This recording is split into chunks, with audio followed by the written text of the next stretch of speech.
Sa wala pa moabot ang bagong pagtuo, ang unang lumulupyo sa Cordova nagpuyo daplin sa dagat. Ang kadagatan mao ang ilang puloy-anan, ilang panginabuhian, ug ilang pinakadakong panalangin.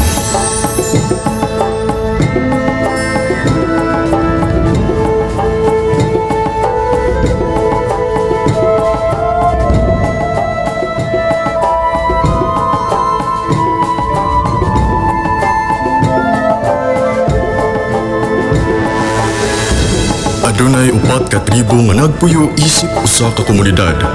Ang matag tribo gipanalanginan ug lahi-lahing bahandi sa dagat. Ilang girespeto ang kinaiyahan, ilang giampingan ang gasa sa kadagatan, ug nagpuyo sila nga malinawon ug nagkahiusa.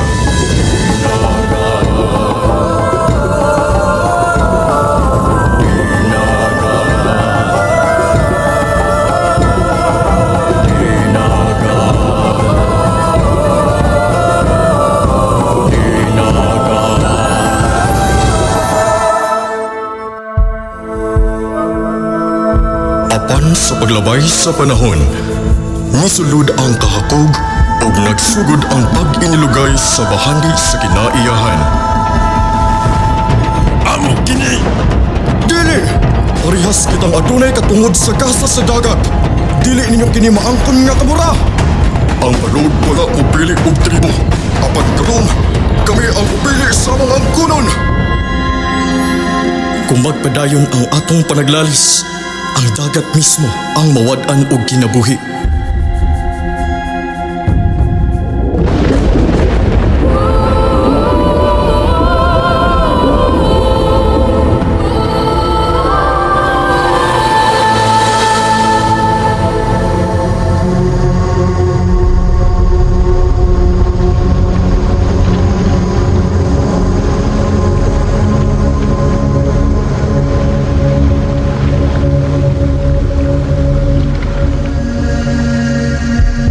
Paglabay sa panahon, nawala ang kadagaya sa gasa sa dagat. Ang upat ka tribong napuno sa kahadlok ug kabalaka.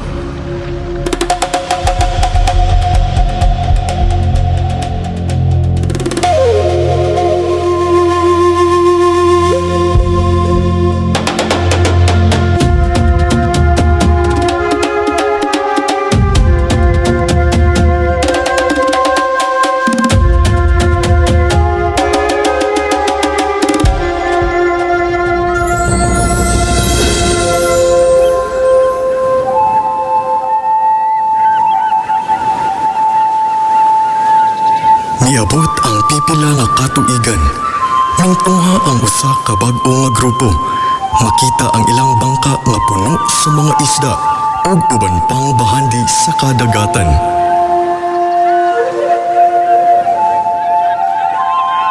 Ngano mang abunda kaayo inyong mga kuha?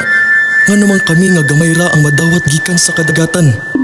Ang kadagatan maoy dakong panalangin nga gihatag kanamo pinaagi sa pagpangamuyo ni San Roque. Busa, paminawa ang tingog sa dagat. Kini nagsugilon sa panaw sa katawhan nga nakakaplag sa labing dakong bahandi. Dili sa pag-angkon, kundili sa panaghiusa.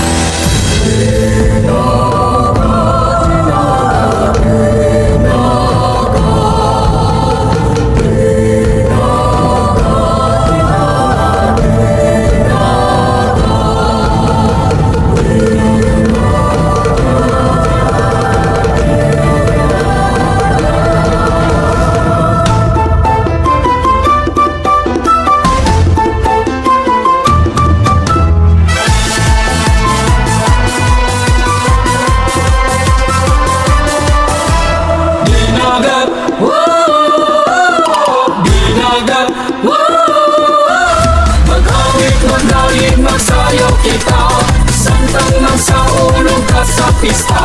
Sa atong lungsod sa Cordova, subay sa naandang ang kultura. Magawit, magdalig, magsayaw kita, santang magsaulog ka sa pista. Sa atong lungsod sa Cordova, subay sa naandang ang kultura.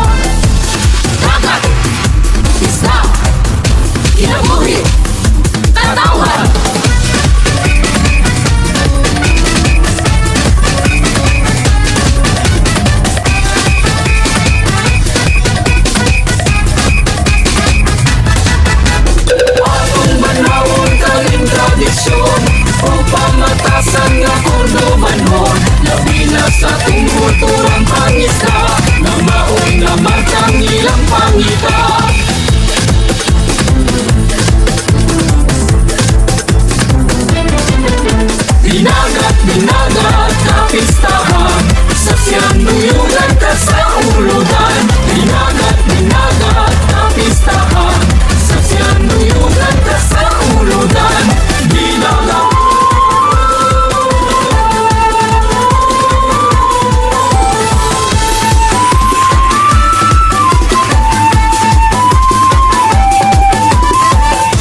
pista